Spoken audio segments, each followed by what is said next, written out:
4K means 4 times as many pixels as on an HDTV in the same space. And from a normal seating distance, on standard TV sizes, the human eye can't make out the additional resolution. What you can see what is worth upgrading to is a much less catchy format. It's called HDR, for High Dynamic Range. You might either HDR or Ultra HD Premium, they both mean High Dynamic Range.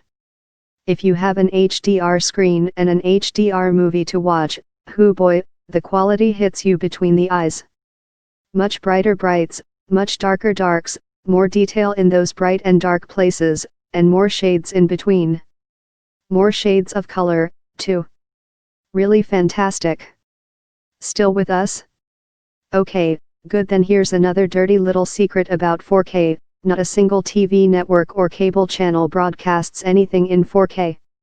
If you own a 4K television, and you want to watch 4K shows and movies, you have two choices: buy a 4K Blu-ray player and new movies on disc, or stream your shows online, from services like Netflix, Amazon, Hulu, iTunes, Google Play, Vudu, and YouTube. Streaming your shows, of course, is ultimately less expensive than buying on Blu-ray, and offers far greater variety and choice of stuff to watch. But to stream them, you need a fairly fast internet connection and streaming box attached to your TV. Since 4K TV has been around for 4 years now, what took 4K streaming boxes so long to come out? Simple, their makers were waiting for HDR to become a thing. Because remember, 4K alone doesn't make any visual difference. They're all black plastic. Each plugs into one of your TV's HDMI input jacks. Each then has to plug a power outlet. The exception, the Roku stick, can get power from a USB jack on your TV instead. It's awful. It's a user interface from 1956. It's tedious. And you have to do it over and over and over. Once you've got everything set up, you discover the beauty of speech. You may now have dozens or hundreds of video sources. How are you supposed to find stuff? With speech. The remote control for each box has a little microphone button. Hold it down to search by title, director, actor, or genre. Find comedies starring Meryl Streep, you can say. Or, show me action movies for kids. Or, find Inception.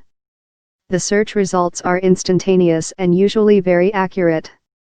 When you're buying a streaming box, you have to consider which channels it can show you.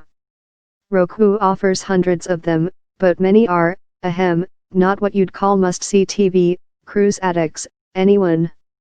Topic: UFO? War games with miniatures. To some extent, you can work around the missing service problem by using the awesome, new. It's a free service that links your Amazon, iTunes, Google, and Vudu accounts, so that a movie you've bought on any one of those services show up in a single channel on your streaming box, or web browser, alongside all the others. In this way, you can watch your iTunes movies on a Roku or Amazon Fire, or your Google movies on the Amazon Fire. There are plenty of footnotes, though. You still can't buy iTunes movies on a Roku or Amazon Fire, or shop Google Play on the Amazon device, only watch them after buying them elsewhere. And Paramount and Lionsgate movies aren't included. And it affects only movies, not TV shows. There are two competing HDR standards, HDR 1.0 and Dolby Vision. Remember VHS and Betamax? Those were the days. Now you know the stakes. So, if you have a 4K HDR TV, which box should you buy? Google Chromecast 4K for most people, no. It's just much more convenient for anyone to pick up a dedicated remote, rather than a phone. It's missing iTunes and Amazon. Amazon Fire 4K. The Fire can be introduced to an Amazon Echo, which means that you can speak to it without even using the remote.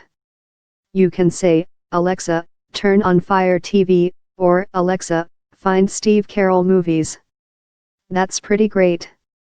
Another reason to avoid the Amazon Fire: Amazon has the gall to show ads on your home screen.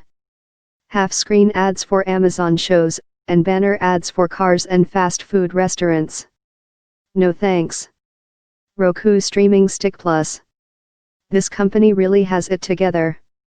The stick has a sleek, simple, streamlined interface, a do-it-all remote, and most of the major services. If you pay $30 more for the Ultra box instead, you get a remote control with a headphone jack. Meaning that you can listen in comfort at full blast without bugging anyone else in the house. The Ultra also includes a card slot for playing your photos, and an Ethernet jack. That's kind of awesome. David Pog, tech columnist for News Pulse Finance, welcomes non-toxic comments in the comments below. On the web, Keys. On Twitter, Keys at Pog. On email, keyspogster@newspulse. You can subscribe to his articles and videos here.